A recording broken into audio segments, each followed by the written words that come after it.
Assalamualaikum warahmatullahi wabarakatuh. Jazakumullah atas perhatian semua. InsyaAllah ta'ala kita akan sambung pada ayat seterusnya di surah Al-Baqarah. A'udzubillahi minasyaitonirrajim. Bismillahirrahmanirrahim. Wa dan man, barang siapa yarghabu yang merosakkan atau yang berpaling, mereka yang berpaling atau mereka yang merosakkan an dari, kita dah belajar banyak kali, millat kita pun dah belajar banyak kali, iaitu agama. Ibrahim, ini nama Nabi Ibrahim alaihissalam, illa, melainkan atau kecuali, man, itu mereka, safiha ni maksudnya dia telah lupa, dia telah melupakannya. Atau safiha juga boleh bermaksud dia membuat, kalau bila digabungkan dengan safiha nafsahu, maknanya dia telah membuat dirinya bodoh. Maksudnya dia menghancurkan dirinya atau dia membawa kerosakan buat dirinya sendiri. Ini maksud safiha nafsahu. Nafsahu maknanya jiwanya. Safiha nafsahu maknanya dia telah merosakkan dirinya atau telah membuatkan dirinya menjadi bodoh atau telah menganiaya dirinya sendiri. Wa dan laqad, sesungguhnya. Laqad ni maksudnya fil madi, sesungguhnya, madi qarib. Istafa maknanya dari istafa maknanya telah memilih. Siapa telah memilih? Na di sini. Na ni jamak, itu kami, iaitu Allah Subhanahu Wa Taala. Hu ini kembali kepada Ibrahim alaihissalam. Istafainahu, kami telah memilihnya. Istafa tadi memilih atau dia telah melihat kebaikan padanya lalu membawanya dekat pada dirinya. Itu maksudnya istafa. Jadi Nabi Ibrahim atas kebaikan yang telah dilakukan, maka Allah Ta'ala membawanya dekat kepada Allah Subhanahu Wa Ta'ala, membuatkan dirinya dekat kepada Allah Subhanahu Wa Ta'ala. Fi, dalam, ad-dunya, di dunia ini. Maknanya di dunia ini. Wa dan sesungguhnya, inna maknanya sesungguhnya, dia, hu ni kepada Nabi, kembali lagi kepada Nabi Ibrahim alaihissalam, fi dalam, al-akhirah, hari kemudian atau pada hari akan datang, lamina di kalangan, as-solihin, orang-orang yang soleh. Soleh maknanya isim fa'il, orang soleh, solihin, orang-orang yang soleh. Soleh ini kita dah banyak kali dah belajar. Soleh ini bermaksud amal perbuatan baik yang dilakukan tepat pada waktu dan keadaan yang sesuai. Itu dimaksudkan dengan amal soleh. Kalau katalah pekerjaan jahat itu tidak boleh dikatakan amal soleh, walaupun dia pandai, dia dah rancang, dia tahu okey kita nak lakukan rompakan ini sekian waktu, sekian masa, sekian alat, sekian itu, ada semua dirancang dengan betul dan berjaya. Itu bukan amal soleh, pasal itu berkaitan dengan perbuatan jahat. Tapi soleh ini adalah amal perbuatan baik yang dilakukan tepat pada masa keadaan yang sesuai. Jadi terjemahannya yang mudah, wa man yarghabu an millati Ibrahim illa man safiha nafsah. Dan barang siapa yang berpaling dari agama Ibrahim, tidak lain tidak bukan ialah iaitu mereka yang safiha nafsah, yang menganiaya dirinya sendiri, yang memperbodohi dirinya sendiri. Jadi maksudnya di sini, kenapa Allah SWT bukan meletakkan misal bagi Nabi Muhammad sallallahu alaihi wasallam. Di sini dia katakan agama Ibrahim alaihissalam. Sebab apa? Ibrahim alaihissalam mendapat kedudukan yang tinggi, pandangan yang mulia di kalangan orang-orang Yahudi, termasuk orang-orang Kristian juga, orang-orang Islam juga, dan orang penyembah-penyembah bintang pun menghormati Nabi Ibrahim alaihissalam. Mereka mengiktiraf, mengakui bahawa Nabi Ibrahim alaihissalam seorang nabi yang agung, nabi yang besar, yang pernah ada, yang sentiasa melakukan apa saja perintah daripada Allah Subhanahu Wa Taala. Dia telah menjadi contoh yang terbaik untuk umat manusia. Ini semua agama, banyak agama yang besar mengakuinya, terutamanya Yahudi, Nasrani, orang Sabi termasuk Islam. Jadi di sini disengaja membawakan bahawa mereka yang berpaling daripada agama Ibrahim, maksudnya termasuklah orang Yahudi ke, orang Nasrani ke, atau orang Islam sekalipun, iaitu mereka yang memperbodohkan dirinya sendiri. Maknanya mereka menganiaya diri mereka sendiri. Jadi Nabi utusan Allah Subhanahu Wa Taala, apabila Allah Taala mengutusnya, itu pasti ada berkat, ada kebaikan. Kerana mereka mempunyai keyakinan yang teguh. Setiap janji, pertolongan, nubuatan, kejayaan, itu mereka pasti akan lalui, pasti mereka akan tempuhi bersama dengan orang-orang yang beriman. Tetapi mereka yang sengaja atau tidak mahu mengikuti, yang banyak memberikan alasan, berdolak dalih dan membangkang, melawan, inilah mereka yang menganiaya diri mereka sendiri. Kalau kita lihat di dunia ini, sebagai contoh, kalau kita kenal ada satu kerajaan atau raja yang zalim. Kalau kita keluar daripada negeri itu, menyelamatkan diri kita daripada raja yang zalim, itu bermanfaat untuk diri kita. Tetapi kalau kita tahu raja itu raja yang adil, yang baik, yang menjaga kebajikan rakyatnya, tetapi kita lari daripada raja yang sebegitu, kita akan terhalang daripada berkat-berkat, daripada nikmat kebaikan yang ada pada raja itu. Jadi ayat ini digambarkan seperti ini, yang ini raja rohani, iaitu Nabi Ibrahim AS adalah raja rohani.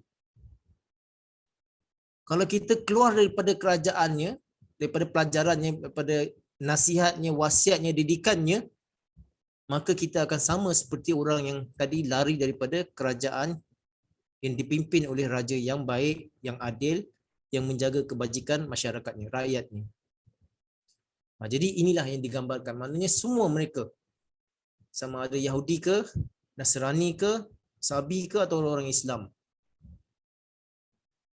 Nanti saya terangkan lagi. Walaqad istafainahu fid dunya. Dan sesungguhnya kami telah memilihnya di dunia ini.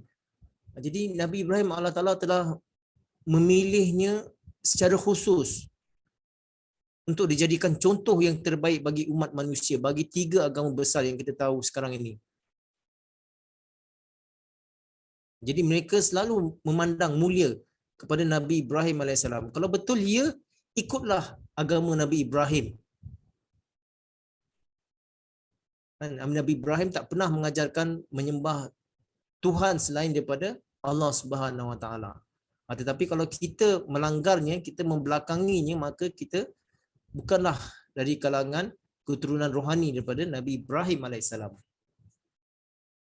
Kemudian Allah Ta'ala tambah lagi, bukan saja di dunia. Wa innahu fil akhirati laminas solihin. Dan sesungguhnya di akhirat nanti pun dia di kalangan orang-orang yang soleh. Orang-orang yang soleh yang sentiasa beramal sesuai pada masa, keadaan dan tempat. Itu. Ketika mereka bertugas, berkhidmat di dunia ini, mereka selalu beramal sesuai dengan apa yang diinginkan oleh Allah Subhanahu Wa Taala. Sesuai dengan kehendak manusia. Sesuai dengan keadaan, dan setiap amalan yang mereka lakukan itu pasti mempunyai hikmah. Jadi ini yang digambarkan Nabi Ibrahim AS pun di kalangan orang-orang yang soleh, yang selalu beramal sesuai pada keadaannya, pada tempatnya. Nanti kita boleh kembangkan lagi kalau kita mahukan. nanti. Baiklah, kita sambung pada ayat seterusnya. Iz, ingatlah apabila qala, Allah SWT berfirman, lahu, kepadanya, itu kepada Nabi Ibrahim alaihissalam, Rabbuhu, Tuhan. Rabb kita dah belajar Tuhan, Rabbuhu, Tuhannya. Allah SWT berfirman, aslim, ni kata perintah. Aslim kita dah belajar sebelum ni.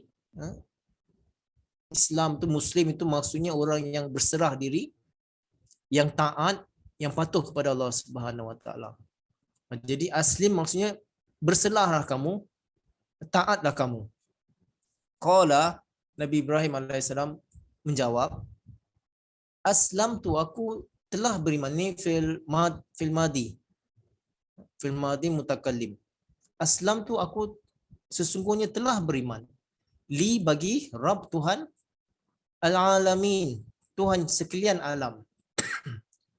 Jadi ini jawapan daripada Nabi Ibrahim AS. Terjemahannya yang mudah dan tafsir ringkasnya, iz qala lahu rabbuhu aslim, dan ingatlah ketika Tuhan berkata kepadanya, iaitu Tuhannya, aslim, berserah dirilah kamu, taatlah kamu. Qala aslamtu lirabbil alamin, maka Nabi Ibrahim AS menjawab, aku telah berserah, aku telah taat kepada Tuhan sekalian alam. Jadi ayat ini bermaksud bahawa apabila Allah Subhanahu Wa Taala memerintahkan kepada Nabi Ibrahim alaihissalam untuk taat, untuk patuh, untuk berserah diri, jadi maksudnya ada lebih lagi, bukan sekadar dia jangan menyembah kepada patung-patung berhala itu. Tetapi di sini lebih daripada itu, Allah SWT menginginkan bahawa segala fikirannya, segala khayalannya, segala kemahuannya harus sesuai dengan kemahuan Allah SWT. Dia harus berserah kepada Allah SWT. Jadi Nabi Ibrahim AS menjawab, qala aslamtu, sesungguhnya aku memang telah berserah. Bahawa Nabi Ibrahim AS, beliau telah merasakan nikmat bagaimana dekat dengan Allah Subhanahu Wa Taala, dah melihat bagaimana kebesaran keagungan Allah Subhanahu Wa Taala di atas muka bumi ini. Banyak bantuan, pertolongan, wahyu, tanda-tanda telah dikurniakan kepada Nabi Ibrahim alaihissalam. Jadi bila dia jawab aslamtu lirabbil alamin, bermaksud Nabi Ibrahim alaihissalam kebaikan semua yang diterima itu beliau tidak mahukan hanya untuk dirinya saja. Yang beliau mahukan bahawa kebaikan ini akan tersebar kepada yang lain juga. Maknanya beliau telah mewakafkan dirinya. Beliau mahu menyebarkan tauhid, memberitahukan kepada orang lain bahawa Tuhan itu Maha mendengar, Maha berkuasa, Maha bijaksana, Maha mengkurnia, Maha memberi. Sebab tu dia katakan aslamtu lirabbil alamin, aku telah berserah diri bagi Tuhan sekalian alam, yang berkuasa, yang pemberi, yang memberi kurnia, yang memberi fazal. Jadi beliau mahukan yang lain juga mendapatkan nikmat ini, dan beliau telah mewakafkan dirinya untuk jalan ini. Maka itu Nabi Ibrahim AS menjawabnya sedemikian, aslamtu lirabbil alamin. Semua yang beliau AS lakukan ini bukan untuk dirinya. Beliau lakukan demi kebaikan manusia sejagat, demi kebaikan orang lain juga, demi keamanan di dunia ini, demi supaya manusia ini semua mengenal, merasakan kedekatan dengan Allah Subhanahu Taala sebagaimana dirinya sendiri. Ini yang dikatakan aslamtu lirabbil alamin.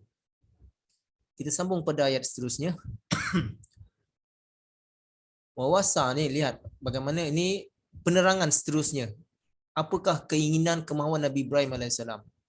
Wa, dan wasa telah menasihatkan biha dengannya. Dengannya apa yang tadi aslam tu, dengannya Ibrahim, Nabi Ibrahim AS, banihi, kepada anaknya, kepada anak-anaknya, dan dan kepada Yaqub. Yaqub ini adalah cucu kepada Nabi Ibrahim AS. Anaknya iaitu kita tahu, kita dah belajar, iaitu Nabi Ismail dengan Nabi Ishaq, dan Yaqub ini cucu. Ini anak kepada Nabi Ishaq alaihissalam. Ya bani, ya mana ini isim nida, dia memanggil wahai baniya, anak-anakku. Maknanya semua anak-anaknya, anak cucunya semuanya. Innallaha, sesungguhnya Allah, innallaha, sesungguhnya Allah, istafa, istafa kita dah belajar tadi, istafa sini ni, telah memilih, istafa telah memilih lah bagi kamu, bagi kamu ad-din, agama ini. Fa, maka la, janganlah tamutunna, kamu itu mati, illa, melainkan, wa antum, dan kamu itu muslimun, orang-orang yang berserah diri, di kalangan orang-orang yang taat. Jadi terjemahannya yang mudah, wa wassa biha Ibrahimu banihi wa Yaqub. Ya baniya, innallaha astafa lakumud dina fala tamutunna illa wa antum muslimun.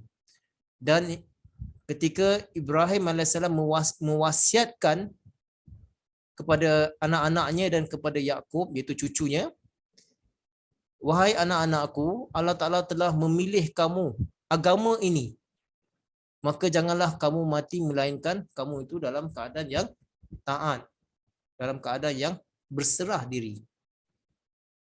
Jadi di sini yang saya katakan tadi, yang Nabi Ibrahim alaihissalam dia menginginkan kebaikan untuk semua. Beliau mahukan semuanya merasakan nikmat kedekatan dengan Allah Subhanahu Wa Taala. Agama yang telah Allah Taala berikan, ajarkan kepada mereka, mereka harus berpegang teguh pada agama itu. Jadi maka itu Nabi Ibrahim alaihissalam beliau mewasiatkan kepada anak keturunannya supaya berpegang teguh kepada agama ini, supaya berpegang teguh kepada janji kepada Allah Subhanahu Wa Taala. Ini wasiat dia, bukan wasiat harta dunia, tapi di sini adalah wasiat harta rohani. Ini yang diinginkan oleh Nabi Ibrahim alaihissalam kepada anak keturunannya sampai manapun mereka, dan menasihatkan mereka agama ini harus mereka pegang dengan teguh, dan janganlah kamu mati dalam keadaan, melainkan kamu itu dalam keadaan berserah diri. Jadi kita mengenai mati kita tidak tahu. Kan ada dua keadaan. Kan sama ada kita dalam beramal, dalam kehidupan ini, dalam kita beramal kadang-kadang ada naik dan turunnya. Kadang-kadang iman kita naik dan kadang-kadang iman kita turun. Dan tiba-tiba kita menemui ajal kita. Jadi ketika kita menemui ajal kita itu, sangat diharapkan bahawa ketika ajal itu datang, kita dalam keadaan orang-orang yang berserah diri. Ya, maksudnya dalam keadaan kita beribadat ke, dalam keadaan kita membuat kebaikan ke, dalam keadaan kita menuntut ilmu ke, dalam keadaan apa sajalah perkara-perkara yang baik. Tapi jangan sampai bila kita mati itu dalam keadaan kita melakukan dosa. Ini yang sangat tidak diharapkan oleh Nabi Ibrahim alaihissalam, anak keturunannya nanti mati dalam keadaan terjerumus atau bergelimangan dengan dosa. Itu dalam satu keadaan. Keadaan yang kedua, apabila kita telah bersatu bersama dengan Allah Subhanahu Wa Taala, dan ada orang yang memusuhi kita dan membenci kita, yang mahu menghancurkan kita. Tetapi kalau kita yakin dengan Allah SWT, Allah SWT akan memelihara kita daripada dihancurkan oleh musuh-musuh tadi. Dan apabila kita mempunyai keyakinan iman yang teguh dan Allah Ta'ala pelihara kita, sampailah di saat apabila kita telah mencapai keimanan yang tinggi, kita dah banyak membuat jasa dan banyak memberikan kebaikan-kebaikan kepada dunia, barulah ajal kita sampai. Jadi itu dah keadaan yang kedua. Jadi kita harus berusaha, dan kita tak tentu dalam kehidupan kita ni. Memang boleh berubah. Kadang keimanan kita naik, kadang keimanan kita turun. Dan kadang-kadang bukan dari pihak kita, bukan dari kelemahan kita, tapi kadang dari pihak luar yang mengganggu, yang menyerang kita, membunuh kita. Itu sekalipun demikian, janganlah ketika itu dalam keadaan kita dalam melakukan dosa. Sama ada kita mati dalam keadaan biasa atau sakit tua ke, kan, atau kerana penyakit ke, ataupun keadaan kedua kita diserang musuh. Jangan sampai keadaan kita itu luar daripada muslimun, orang-orang yang berserah diri. Seperti saya katakan tadi, memang kadang-kadang iman kita ni ada turun dan naiknya.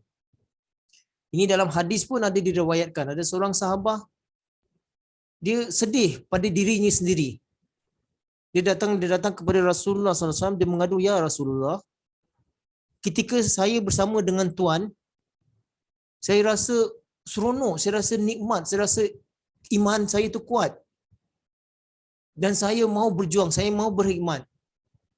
Tetapi bila saya balik ke rumah, keadaan dah berbeza. Saya dah mula sibuk dengan hal tu hal ni, jadi keimanan saya itu rasa macam seperti menurun," katanya. Jadi Rasulullah SAW menjawab, "Kamu tak perlu risaukan seperti itu. Dan itu lumrah, memang boleh terjadi. Tapi kita harus berusaha, kan? Memang keadaan iman kita ni kadang naik, kadang turun. Tapi harus berusaha apabila kita mati dalam keadaan yang berserah diri kepada Allah Subhanahu Wa Taala. Para anbiya utusan Allah Subhanahu Wa Taala pun akan mengalami, kan, naik turun. Maksudnya, kan, kadang-kadang mereka berjaya, kadang-kadang mereka diganggu, kadang-kadang mereka ada masalah, mereka kena fikirkan, kan, berhadapan dengan orang munafik, berhadapan dengan orang kafir, konspirasi, rancangan-rancangan yang jahat. Mereka pun terpaksa kadang-kadang mengganggu fikiran mereka. Tetapi nabi-nabi utusan Allah Subhanahu Wa Taala, mereka dalam keadaan apa pun selalu berserah diri kepada Allah Subhanahu Wa Taala. Mereka selalu istiqamah. Jadi mereka dalam keadaan suka walaupun keadaan duka, mereka tetap berserah diri kepada Allah Subhanahu Wa Taala. Itu para anbiya.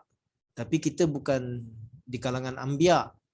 Jadi kita harus berhati-hati dalam hal ini. Maka itu Nabi Ibrahim AS menasihatkan kepada anak keturunannya. Semalam pun kita dah belajar bahawa Nabi Muhammad SAW mengatakan dia pun adalah berkat daripada doa Nabi Ibrahim AS. Maksudnya dia pun daripada keturunan Nabi Ibrahim AS. Dan kita pun adalah keturunan daripada Muhammad SAW, keturunan rohani.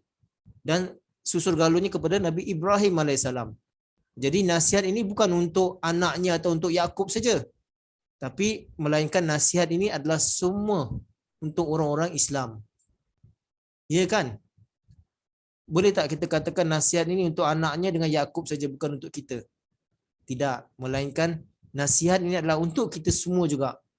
Bahawa kita perlu berhati-hati. Jangan sampai dulu kita seorang pejuang.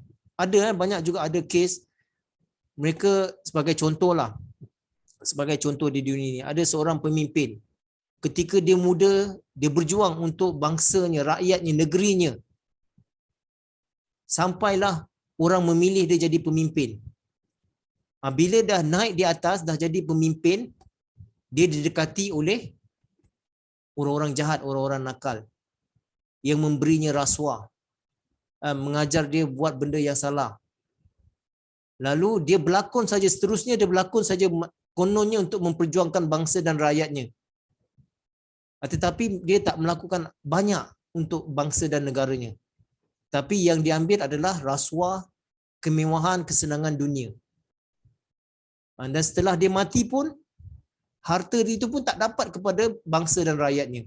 Itu semua dapat kepada musuh-musuh yang rasuahnya dulu, dapat kepada mereka kembali. Ini contoh. Jadi jangan kita seperti itu. Mungkin dari awal kita masih muda, masih kuat, kita bersungguh-sungguh berjuang. Tapi bila kita dah tua atau kita dah naik pangkat, kita dah lupa diri. Kita dah berkawan dengan orang-orang yang banyak duit, yang mengajak kita ke sana kemari, rasuah kita dan sebagainya. Lalu kita pun melupakan perjuangan kita. Jadi ini pun nasihat juga, sama ada dari segi duniawi ataupun dari segi rohani. Jangan seperti itu. Di awal kita okey tapi di penghujung kita jatuh. Sebaiknya kita berjuang. Di awal pun kita maju, di akhir pun kita terus maju. Wafat atau meninggal dalam keadaan berserah atau dalam keadaan beriman kepada Allah Subhanahu Wa Taala. Jadi tuan-tuan dan puan-puan, jazakumullah atas perhatian semua untuk hari ini. Nanti kalau ada soalan atau kita nak kembangkan pelajaran kita pada hari ini, masih boleh lagi, masih banyak lagi ruang. Dan untuk hari ini wabillahi taufiq wal hidayah. Assalamualaikum warahmatullahi wabarakatuh.